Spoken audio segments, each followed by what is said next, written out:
சூர்யா நடிப்பில் கார்த்திக் சுப்புராஜ் இயக்கிய ரெட்ரோ திரைப்படம் இன்று மே 1, 2025 வெளியானது. இந்த திரைப்படம் ரசிகர்கள் மற்றும் விமர்சகர்களிடையே கலவையான விமர்சனங்களை பெற்றுள்ளது. திரைப்படத்தின் சிறப்பம்சங்கள்: சூர்யாவின் நடிப்பு. பாரிவேல் என்ற கதாபாத்திரத்தில் சூர்யா தனது சக்தி வாய்ந்த நடிப்பை வெளிப்படுத்தியுள்ளார்.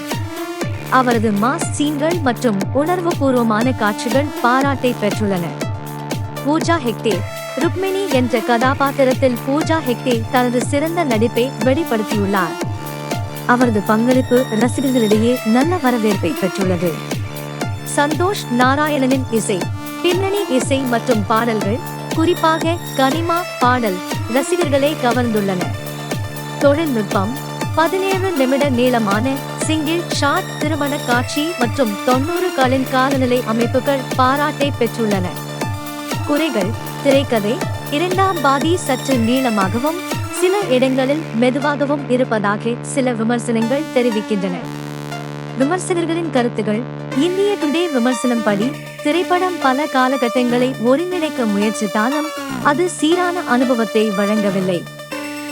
ரெட்ரோ திரைப்படம் சூர்யாவின் ரசிகர்களுக்கு ஒரு விருந்தாக இருக்கலாம்.